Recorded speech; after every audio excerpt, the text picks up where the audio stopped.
Well, today we're going to be talking about the 2021 Harley Live event, where they announced what they're doing for 2021 with their new bike lineup. Did you love it? Did you hate it? What did you think about it? I have some thoughts, and you know what? I thought it was okay. You know, I'm kind of disappointed. I don't know. There was some good stuff, some bad stuff, but let's talk about it. All right, let's go.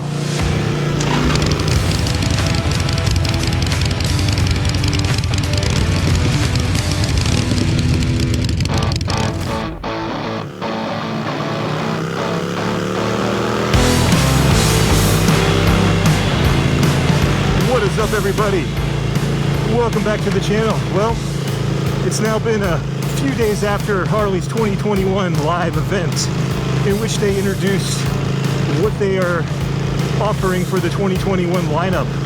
And you know what? I thought I would follow up after my last video talking about, you know, what we see the custom 1250 from Harley on the 19th. But you know what? I have some thoughts. I'm kind of impressed, and then I'm also kind of disappointed in both what they did reveal and what they didn't. If you're new to the channel, my name is Johnny, and I make motorcycle related content. Consider hitting that subscribe button, hit that like button, leave a comment below, and if you want to, hit that bell, because you know, it really helps out the channel. The Harley 2021 live event. So I didn't really have a lot of expectations for the event. Honestly, I didn't have any expectations. I didn't know what they were going to do. Since I'm a fairly new rider, and I thought I'd give my new rider point of view on this, because I haven't experienced other past Harley events or how they introduced bikes in years past. I know 2020 was an odd year because of the pandemic. I didn't see 2019, so I have no idea what they used to do in the past. So they introduced this as a live event where they would talk about what they were doing for 2021. And no one was really sure what they were going to do coming into it. So, you know, you signed up, live countdown, you know, big hoopla. They had the countdown coming down, you know, 3, 2, 1, here we go. And you just got redirected to a web page. And I was like, all right, what's going on here? You know, refresh. You know, I kind of expected some sort of live component to it, like some sort of introduction, some sort of something that just said, here we are, it's 2021 lineup, you know, take a look. You know, it took me a minute, but I just realized, oh, we're on a web page and there's a video, hit play. And, you know, I was like, okay, this is different, but, you know, didn't know what it is. And then we started off with the, you know, typical Harley marketing kind of video, which, you know, is very well done. The quality of the video, their production on the videos is awesome. You know, it looks really good, and they do a great job. So, you know, I started watching this video, and it's, you know, introduction, go ride, and then, you know, greeted by the CEO. You know, I know some people don't like him, but, you know, they're really pushing this, you know, we all ride, we're riding together. You know, they've come off a really difficult year in 2020, as most people have, because it was obviously hard to sell new bikes during a global pandemic in which, you know, people were losing jobs, not making money. And, you know, I didn't think much of what was going to happen for 2021. I didn't think they were going to revolutionize every bike and every lineup and change things, introduce new bikes, and just, I didn't really think that was going to happen. So what they did introduce, I was really, parts of it I was really impressed with, so parts I was just like ho-hum, not interested. You know, it's doesn't appeal to me as a demo, but I can see where it appeals to others. You know, so overall, I thought the event was good. You know, I get what they're trying to do. You know, they're trying to introduce some upgrades, some new things, just to get through the next year. And, after 2020, trying to survive as a company that was already hurting as it is, I didn't expect anything groundbreaking at all. But it was a little long, and I thought the pacing and the structure of the presentation was probably a little weird to me, but that's my personal opinion. Once you got through the introduction, and once you got through CEO, we're greeted with the first story, and they did these like little stories of riders, which I get is their whole go ride, get out there, experience sort of marketing campaign. And I think it's well done. It just felt very long and tedious. Overall, the overall presentation was like 40 minutes long. And, and I was like getting like, all right, come on, let's get through it. Let's go. I want to, just get to the point.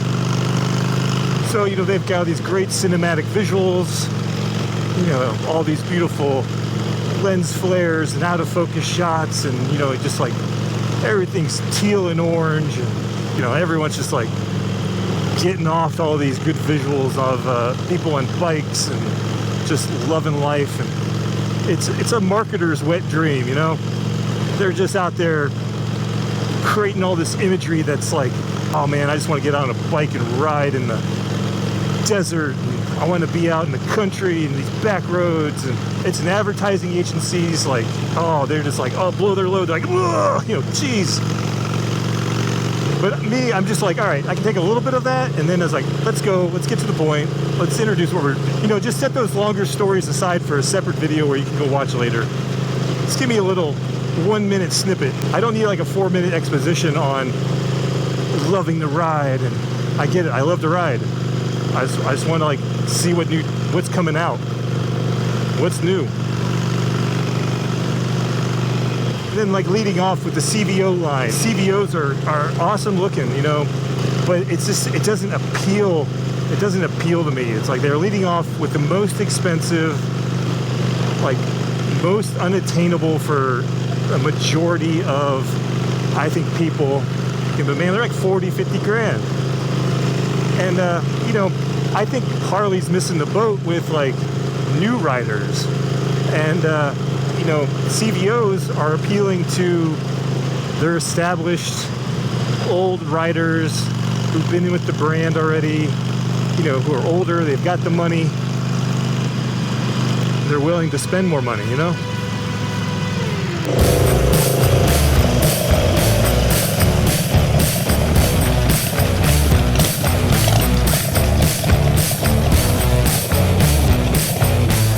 But they start off the CVOs, which, like I said, I think they're cool. If you got the money for CVOs, more power to you. But I think Harley's missing the boat in trying to attract new riders. I like what they're doing there. Then they also introduced the Road and Street Glide specials, which, again, doing some really cool stuff with the chrome dot options. I liked it. Again, just not my demo, not what I was interested in. So, I'm like, all right, come on, let's move. So this is what I really piqued my interest. Now, they introduced the Street Bob 114, which to me, that is something that I can wrap my head around because, like I've talked before, I'm interested in maybe a second bike, and I was thinking maybe Sport Glide, Lowrider S, and now, Street Bob 114, definitely on my radar. Something a little bit bigger than the Sportster, but not too big like a Road Glide, Street Glide, etc.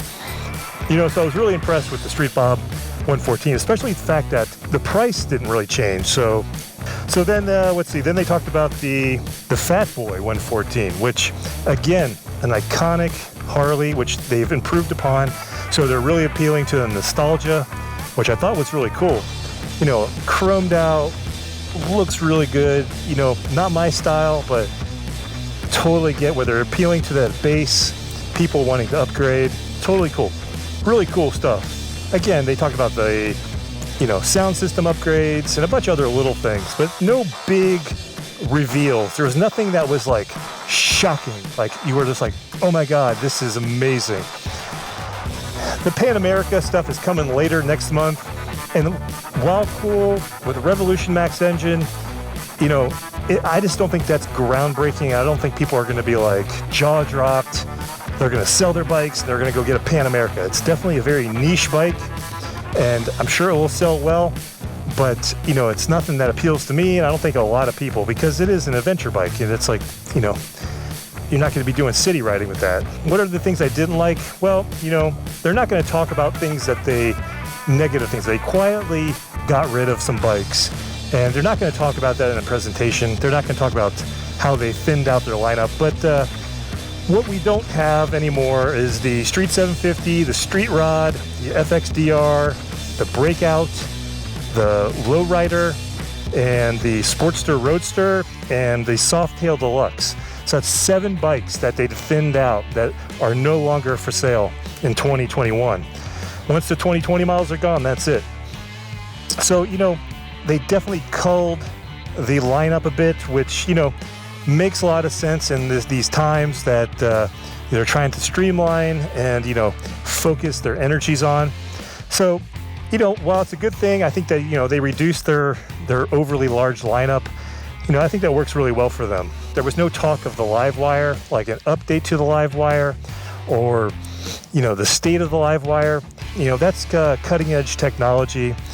You know, I'm surprised they didn't say like, you know, we're going to update it or do something. So kind of disappointed that they didn't talk about that. You know, I know that's a love-hated bike in the Harley world. As far as like innovation, I think that's where they kind of missed out, because Harley could be leading the way in innovation, but they seem to just backed off a bit. So the last thing I'll talk about is like how there was just not a really big jaw-dropping moment. There was no one more thing, like the old Apple Steve Jobs thing, like, and one more thing. It was just kind of left kind of flat, where I wanted a moment where they say, by the way, we're working on one big thing. And they didn't have to release it in 2021, but they could have teased it. You know, whether that's the custom 1250 or a new Sportster or a new bike, a whole new concept of a bike that we don't know about, just to give you something to like grasp onto and think about. You left this presentation with no big takeaway other than, yeah, we have updated bikes, we have updated colors, we have new CVO options, but no big like wow moment. So that's why I'm a bit disappointed in this. And you know, I'm not saying it's a bad thing, but you know, I really wish Harley had that big moment, something that people could just get around and, you know, talk about for the next year, because that's the best buzz that they're missing out on, is just a like what if this bike could change the way the Harley future is. The event was like, you know, kind of is what it is for pandemic world. It's not live, it's pre-recorded. You know, I think they got their point across. You know, sadly, there was no update to the Sportster. Do they just discontinue in 2022? Or does the Sportster lineup continue beyond 2022? Unfortunately, I don't think the Sportster is going to stick around. I just don't see them focusing their energies on the Sportster lineup anymore. Unless they take this next year to develop a new engine, the Sportster lineup's probably going away. Sad to say. So anyways, let's get on the road, finish this one up.